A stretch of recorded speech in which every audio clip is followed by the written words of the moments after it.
नमस्कार दोस्तों, आकाशवाणी का जो अपना अगला वीडियो है अक्टूबर माह का, उसमें आपका फिर स्वागत है। और आज हम बात कर लेते हैं अपने जो 8 अक्टूबर से और ये अपने 17 सितंबर तक की जो खबरें हैं इसमें शामिल की गई हैं।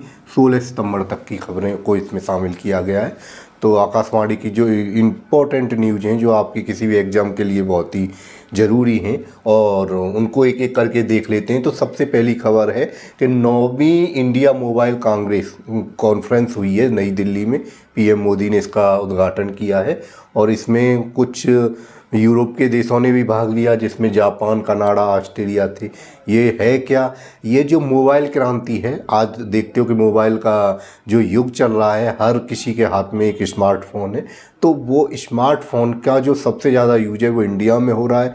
इसके थ्रू जो बिजनेस हैं सबसे ज़्यादा इंडिया में हो रहे हैं। तो उसी की ये एक कॉन्फ्रेंस चलती है, किस तरह से डिजिटल युग आता जा रहा है देश में हमारे में और किस तरह से उसके लिए क्या सुधारों की और ज़रूरत है। तो उस तरह की एक कॉन्फ्रेंस होती है। तो ये 9वीं हुई थी, अभी नई दिल्ली में हुई है। दूसरी खबर की तरफ चलते हैं कि विश्व बैंक ने भारत की विकास दर अनुमानित की है। वो हर साल ऐसे करता है, हर देश की बताता है। तो उसके अनुसार जो भारत की विकास दर है चालू वित्त वर्ष के लिए वो 6.5 है। तो ये पहले थोड़ी कम बताई थी, अब थोड़ी वृद्धि हुई करके विश्व बैंक ने बताई है कि भारत की विकास दर है वो 6.5 के दर से विकास करेगी, जो आर्थिक विकास है वो। तीसरी खबर की तरफ चलते हैं कि पीएम मोदी का और ब्रिटेन के जो प्रधानमंत्री उनका एक समझौता हुआ है कहाँ, मुंबई में। और वो काफ़ी ब्रॉड एक समझौता है और उसमें आप देखोगे कि एक व्यापार एक समझौते के रूप में बहुत सारी चीज़ों के आदान प्रदान के लिए ब्रिटेन के साथ हमारा एक समझौता हुआ है। और उसमें एक सबसे इम्पोर्टेंट चीज़ है जो आपके एग्ज़ाम के लिए बहुत इम्पोर्टेंट रहेगी। एक तो इसमें ड्रोन तकनीकी है, एक मल्टी रोल मिसाइल है। मल्टी रोल मिसाइल का मतलब ये होता है कि वो किसी टारगेट को भेदेगी भी और किसी दूसरी मिसाइलों से अपने सिस्टम की रक्षा भी करेगी। और इसको क्या होता है, जैसे ये हवा से हवा में भी चलाई जा सकती है, सतह से भी चलाई जा सकती है, पानी से भी चलाई। तो इस तरह के बहुत सारे रोल मिसाइल करती है। छोटी मिसाइल होती है, लगभग 13 किलो इसका वजन होता है और इसका नाम है मार्टलेट। इसका नाम याद कर लेंगे, एग्जाम में यही पूछा जाता है मार्टलेट क्या है। तो मार्टलेट एक मल्टी रोल छोटी मिसाइल है जिसका हम ब्रिटेन से क्या लेंगे, ब्रिटेन से हमारे यहाँ पे आयात होगी। तो उसका हमने समझौता किया है और मल्टी रोल मिसाइल है। आप देखोगे मार्टलेट है क्या। मार्टलेट एक यूरोप में एक पौराणिक, यूरोप की जो पौराणिक संस्कृति है उसमें एक पक्षी है और उस पक्षी की विशेषता ये है कि वो पक्षी बिना थके आकाश में उड़ता रहता है, उड़ता रहता है, मतलब कभी थकता नहीं है। तो उसी के नाम पर ये मार्टलेट रखा गया है। कभी पूछ सकता है आपसे कि मार्टलेट क्या है, उसके तो लिए मैंने आपको ये चीज़ बताई है। वायुसेना का भी एक समझौता हुआ है इंग्लैंड के साथ कि हमारे जो वायुसेना के अधिकारी हैं वो भी इंग्लैंड में जाएंगे और वहाँ पे सेवाएं दे सकते हैं।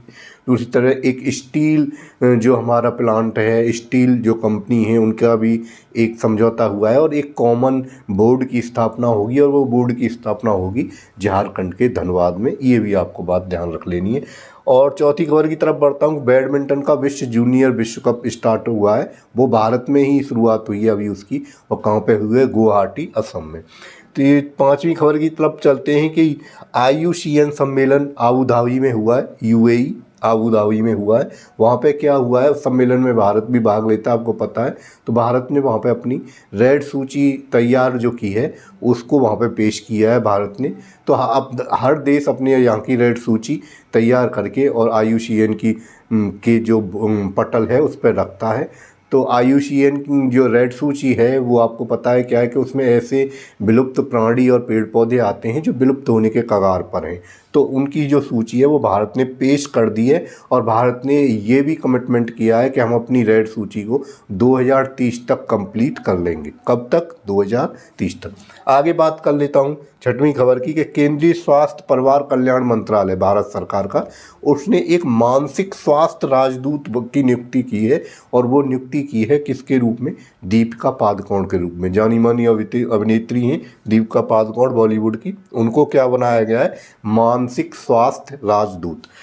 सातवीं खबर की तरफ मूव कर लेते हैं और इसमें देखते हैं कि विश्व मौसम विज्ञान संगठन, इसको बोलते हैं WMO, इसका जो हेड क्वार्टर है वो है स्विट्ज़रलैंड में। इसकी स्थापना हुई थी 1950 में और 1957 से ये अपनी रिपोर्ट जारी करता है पर्यावरण के ऊपर। आप जानते हो पर्यावरण से एक क्वेश्चन जरूर बनता है किसी भी एग्जाम में, तो पर्यावरण के ऊपर ये अपनी रिपोर्ट जारी करता है। और अभी अभी इसने एक रिपोर्ट जारी की है और उस रिपोर्ट में ये कहा गया है कि 2023-2024 का जो वर्ष है वो 1957 से लेके, जब से इसने रिपोर्ट जारी किया है, जब से लेके और अब तक 50 वर्षों में सबसे ज़्यादा कार्बन डाइऑक्साइड का स्तर अब बढ़ चुका है। मतलब सबसे ज़्यादा कार्बन डाइऑक्साइड जो नापी गई है वो नापी गई है 2023 से 2024 के बीच में।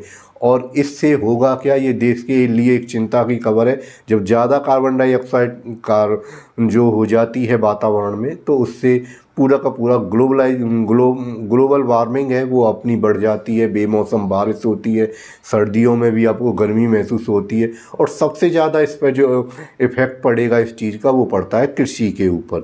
तो इस तरह की एक चिंता व्यक्त की गई है। तो ये आपको वर्ष याद रखनी है, कौन सी, 2023-2024 को सबसे ज़्यादा कार्बन डाइऑक्साइड का स्तर माना गया है।